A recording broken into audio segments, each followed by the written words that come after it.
have Arise analyst, Mr. Dayo Shobowale, joining us now to discuss the dramatic developments leading up to the declaration of the two governors-elect in the two states, that's Abia State and Enugu. Mr. Shobowale, it's a delight to have you. Yeah, it's a pleasure. Yes. Pleasure of being here. It was so wonderful to see all that jubilation that was captured by our very own Ovieteme George. Just wondering what your assessment is of the outcome of the elections in Abia and Enugu, in spite of what trailed it, with the whole coalition incidents. Yes. They say all is well that ends well. And you see, what we have just seen, the jubilation in Abia State is a good selling point for Nigeria's democracy. After all we've been through with Beavers, EC8, violence, this is a good selling point that our democracy is coming of age and it's not as hopeless as some people have tried to portray it in the last week or two. See what happened in the two states. PDP gained, Labour won Abia. PDP won in Enugu. Okay. But see the spirit of the participants, political participants. The incumbent governor who lost in Abia asked these people to cooperate with the new LP governor and not try to take him to court and not allow him to implement his mandate like they did to him, because for 3.5 years he said he was in court and he could not concentrate on what he promised to do to the people. It is the governor of the party that lost that gave that advice to his own people. So you can see, and then Otti, who won, said he's ready to work with everybody and they should forget whatever hard work he must have done for them. This is somebody who is coming in as governor on the third attempt, like our outgoing president of the republic. This is the third time he's coming in and he has won. And he has been magnanimous in victory.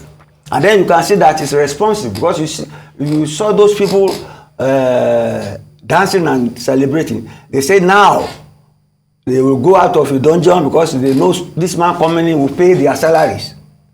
And that was about the first thing that Otti too promised, that he will just go ahead and pay salaries first and give people loans. And then scrutinize what they were going to use the loan for. You see, that is responsive democracy. Like I've always said, if an incumbent performs well, people will reward him with re-election. If an incumbent does not perform well, they throw him away at the election. That's the essence of democracy. So let us highlight this Abia jubilation, this Abia manner of contesting election, and let the rest of the country emulate that. That is the spirit of democracy. I'm proud of them. Certainly, and now I know many people will say this is what victory looks like. Why didn't we see this when the president-elect was announced, was declared the winner? But that's another conversation. Let's come back to the focus of the particular two states. What came into focus was, of course, INEC, but more of a focus on the returning electoral commissioners. Now, if you check social media, Nena Nanaya Otti of Abia State has become a trending hero because she famously said the people's votes and the mandate shall stand. This is after, of course, there were allegations that she was being coerced into declaring something that was not proper. This is in sharp comparison to Madwe BBC Iwe of Enugu State, who is said to have succumbed to the pressure to declare results that may not have been the correct view of the people's mandate. Now, what are your thoughts on these two dichotomous situations? We see the different outcomes. We're yet to see the videos from Enugu. Maybe they will come in. But, what's your take on the role that was played by these returning electoral commissioners? I disagree with you on the 2 points. The first, that there was no jubilation when the president-elect was declared. You are wrong on that. It may not be nationwide, but there are some people still intoxicated from the celebration of that occasion. You get my point? Noted. That's a very good point. But the other point, what was the other point?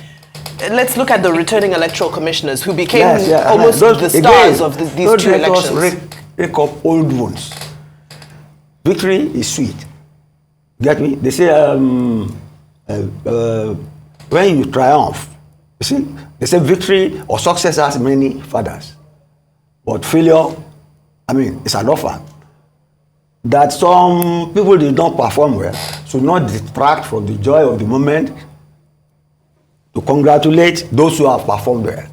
So it's like, those are old wounds. Don't let us bring them up. What I'm trying to say... That's my own take on it. Sorry, let me rephrase what I'm saying. So what I'm trying to say is that this returning electoral commissioner of Abia State almost made it extremely open and evident that there is some sort of pressure and coercion happening behind the scenes for the RECs to declare incorrect results in favor of certain people. But I think has denied that. They did this collation this last, the 17th local government. They did it in Abuja now. They did it in Abuja. I'm now referring to Enugu State. Yes. They did it in Abuja. I'm talking of Abia State. That is the process playing itself out. There's no perfect hit-free, grease-free process. The process must throw up its own inconsistencies, and they have to be remedied. And that has been remedy. Are people happy? People are jubilating.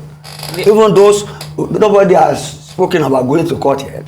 Even though the governor's party lost, has even told his own people not to distract, I mean, the mind of the new governor-elect from performing his duty and implementing the mandate which he was given.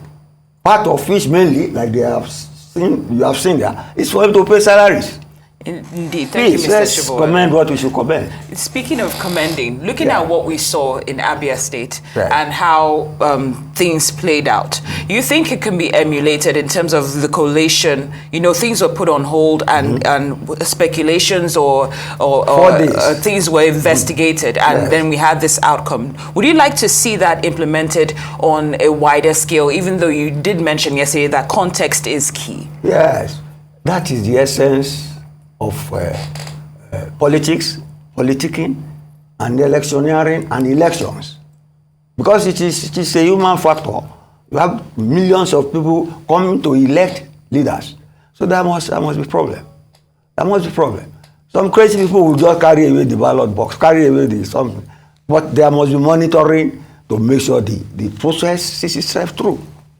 And that is what has happened. I think it would have been a joy to see that process manifest during the presidential election, that's for sure. But that's all we have time for today, Mr. Dayo. Sorry? This presidential election. Sorry? You are trying to cast aspersion on this presidential election. I'm just saying that the same process that was Abia State was given the grace of having would have been wonderful to also witness there. But of course, everything will be settled in court, and we will know who truly deserves that wonderful honor of being Nigeria's president once that whole procedure is done. Mr. Dayo Shobowale, Arise News analyst, thank you so much for your time, your input as always, and for bringing fireworks to my life.